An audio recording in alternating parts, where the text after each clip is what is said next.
Okay, good afternoon. I want to start by thanking everyone involved in our emergency response. We started prepping for this on Inauguration Day, I remember it well, making calls about the possible upcoming storm. And because of the communication, because of everybody kind of putting their head down and getting ready for this, the state troopers making plans to have a large presence on the roads, declaring the state of emergency to make sure DPW workers had the plows and salting and equipment that they needed, making sure our Bureau of Public Utilities was reaching out to the utility companies. They pulled in mutual aid from across the country, people coming in from Ohio, for example, to be on the ground here ready for this. And then our transit, the DOT and NJ Transit, working around the clock to really come up with transit solutions so we could best move people around. We saw everyone working together and at a really high level of preparation. It was pretty impressive, and the people of New Jersey, I think, should be very, very proud of their public workers and the people who serve the public for all of the hard work they did around the clock. I'm looking at some of them right now, so we all owe you a debt of gratitude. I know how hard people have been working and the long shifts that you're all taking on. I also want to thank the people of New Jersey who really did a great job staying home. Thank you.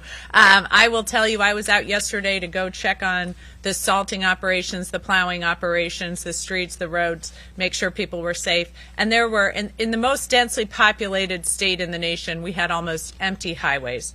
That enabled everyone to function at an incredibly high level, get those plowing operations going when we were facing up to 17 inches of snow. That's what helped us to achieve blacktop this morning very, very early. So very early on, we were able to get light rail running for the morning commute. We now have, I believe, about 85 bus lines up and running. We'll continue to add to those as municipalities dig out some of the bus stops, and we'll hear more about that. We've also been working closely with the port. They were digging out at about 3 a.m. to make sure people had the salt they need. Remember, we got through phase two. I'd say phase one was preparation. Phase two is the actual emergency. And now we're in phase three, the aftermath, the cleanup, and then making sure that we are keeping our streets de-iced and that we are keeping utility power going to consumers.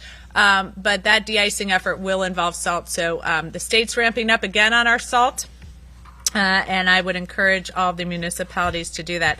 I really do want to shout out the New Jersey State Police and the Office of Emergency Management, the Department of Transportation, NJ Transit, the South Jersey Transportation Authority, the Port Authority, salt distributors, the Board of Public Utilities, and all of our departments of public works and mutual aid workers who came to New Jersey.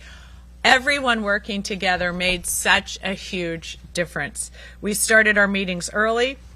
During the transition, I visited the Regional Operations Intelligence Center, the ROC, probably about a month ago, to make sure, knowing that as I was going to be taking office in January, we could face something like this. So making sure we were prepared. I was on the phone on Inauguration Day and every day since.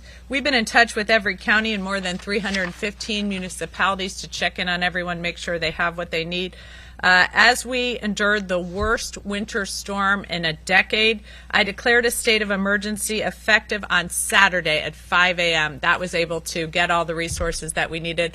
I'm declaring that over. That ended about 15 minutes ago at 12 o'clock. Because I think we've gone through the acute crisis.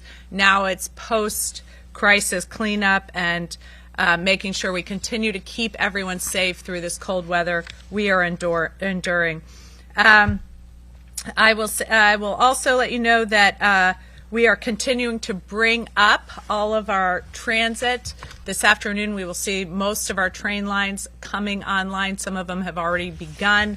And thanks to the PATH system, that's also running on a weekend schedule. Newark Airport is ramping up as well, and make sure you check on your flight, but many flights are now able to take off and land. The Department of Transportation lifted the commercial vehicle ban at 9 a.m. this morning. Every state highway, interstate turnpike, parkway, and the Atlantic City Expressway has been plowed.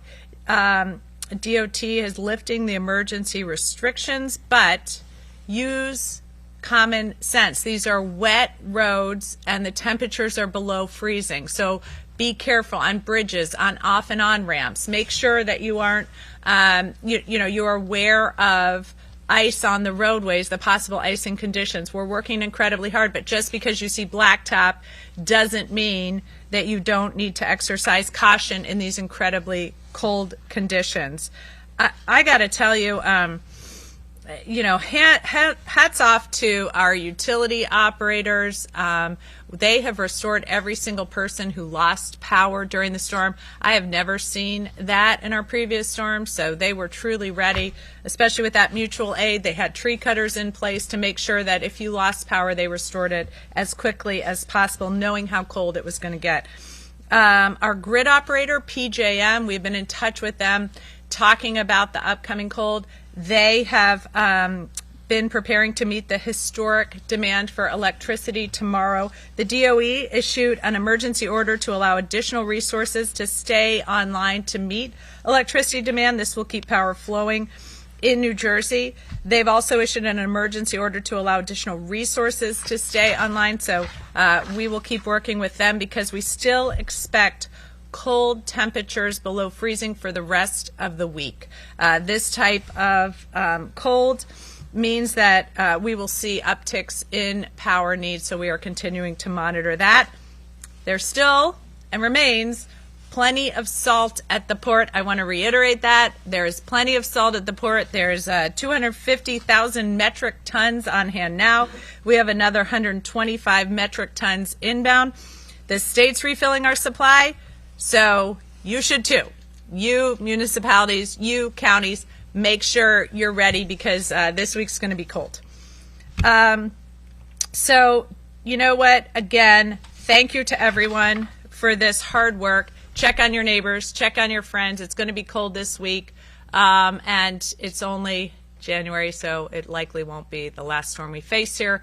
But the men and women working for all of New Jersey have done an excellent job. I'm sure they'll continue to do so. So without further ado, I'm going to let you hear from some of them. Thanks so much. Colonel? Thank you, Governor. And the governor's thanking everybody, but I just want to thank her for her leadership. She jumped right in at the beginning of her administration with her and her team, so we greatly appreciate it. Thank you. Just a couple things from New Jersey State Police and New Jersey OEM. As we're receiving updates of conditions improving on our major roadways and throughout the state, I've ordered that the State Emergency Operations Center, the SEOC, change its activation to a level 3. We will be now enhanced monitoring instead of a level 2 in person. By doing this, it means that we can begin to slowly scale down extra personnel and specialized resources. We are still maintaining close contact with all of our counties and all of the county OEMs for any resources that they may need. We've seen a range of snow totals from 6 inches in Cape May to 17 inches up in Sussex County. From 6 p.m. Saturday, January 24th, until 9:30 a.m. this morning, troopers have responded to 206 motor vehicle accidents. Thankfully, nothing was serious. They also responded to 1,130 motorist aids. These are essentially flat tires, people that spun out, nothing serious. The storm may be over, but the hazards are not. Our roadway crews are still working to clear and salt the roadways. So we are asking that if you can, please stay off the roads and allow them to perform their duties. It is important for everyone to know that we are expecting extremely cold temperatures for the rest of the week. This can create slippery roadway conditions and potential power outages. It is important to know that you should also continue to monitor your local weather as conditions can change at any time. We're still in regular contact from the SEOC with the National Weather Service and continuing to get updated briefings hourly. The SEOC will also continue to monitor for any requests for state assistance from any counties or municipalities. Our patrols are still enhanced at this time. We will be out assisting any motor vehicles that are stranded, any motorist aids, or any accidents that will be out there. Just a couple tips for our residents. Please remove any snow and ice from your vehicle before you begin to travel. This snow and ice coming off of vehicles can damage other vehicles and potentially cause accidents. While the snow is ended, as well as the sleet, it is still going to remain cold and icy. Please continue to charge your cell phones.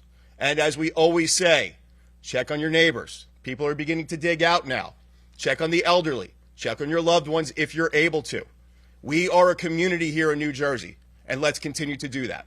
I also want to thank everybody that helped during the storm, from the citizens to all of our partners here to the governor. It has been greatly appreciated. Thank you.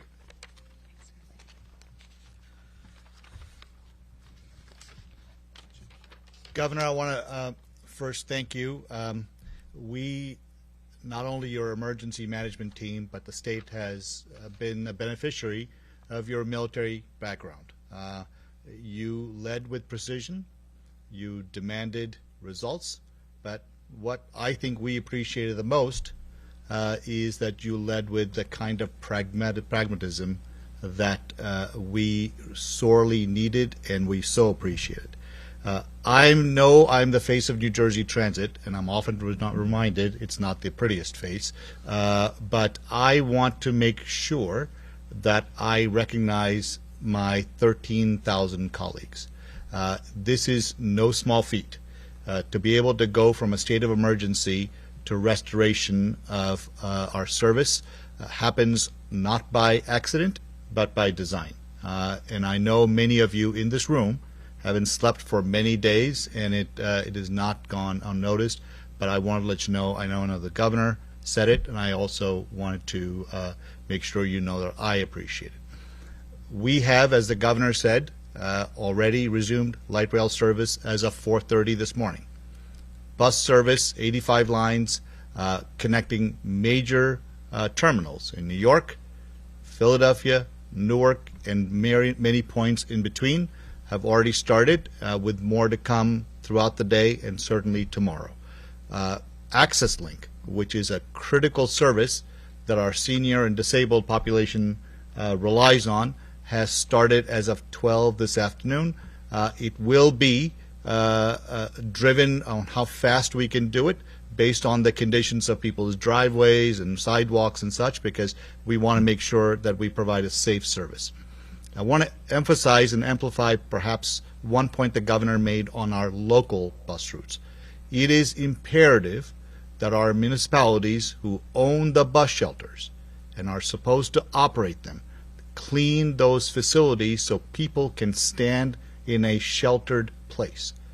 It is not helpful if the only place that our customers can stand is in a live traffic lane.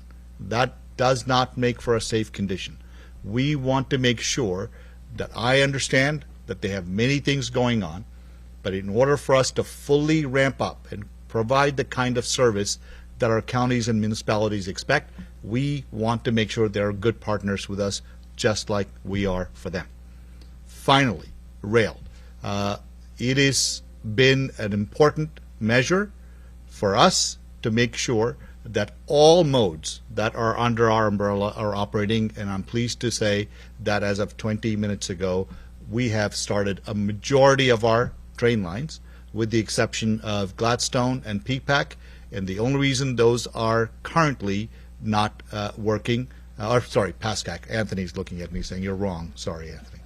Pascack is they will be operational. We just got to make sure we get the right crews in there, and the mechanical folks who are still not able to get there can get there and make sure our equipment is running. We will tomorrow operate on a modified schedule. That means it's a weekend schedule. The storm is clearly over, but I remind everybody that the cold weather wreaks havoc on the infrastructure, not just on our infrastructure, but the Northeast Corridor infrastructure, which is so critical for our service. We will continue to focus on it, make sure the switches are working, the signal systems are working. My commitment to the governor since the very first day is, yes, we want the service to work, but we also want to make sure the service is safe and reliable. That is our commitment, but I am so grateful to the governor that she gave us the ability to make decisions and to implement decisions that keep New Jersey safe, New Jerseyans safe, but also to bring the service back in a thoughtful and prudent way, just like we did when we temporarily suspended service. Thank you so much. Thank you. First, I'd like to thank the Governor for all of her support of the New Jersey Department of Transportation, New Jersey Turnpike Authority, and the South Jersey Transportation Authority. I'm pleased to report that all state highways, interstate highways, the New Jersey Turnpike, Garden State Parkway, and Atlantic City Expressway are back to black pavement and running water.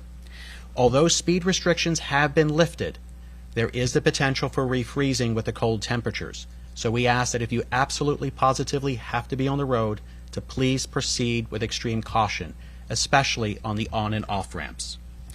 Plowing and spreading operations will continue through the day and through the evening hours. We ask that you be mindful of our plow trains, and they will be clearing the shoulders as well.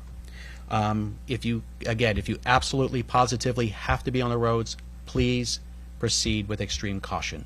Thank you.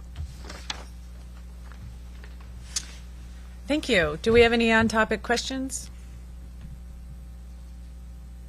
It's because we were so thorough. Yes. Just for Mr. Calori, Mr. Calori, can you just say which two you're still working on again, just so I have it right? Yes, Pascack Valley and Gladstone. And just to reiterate, we're talking about if anything gets online this afternoon and tomorrow morning, it's all weekday schedule. Weekend schedule, and understanding that we're still ramping up. So please expect, be patient with us. There will be some delays, maybe some annulments, but we are working through it. But it's a weekend schedule, yes. All right. Thank you all so much. I appreciate it.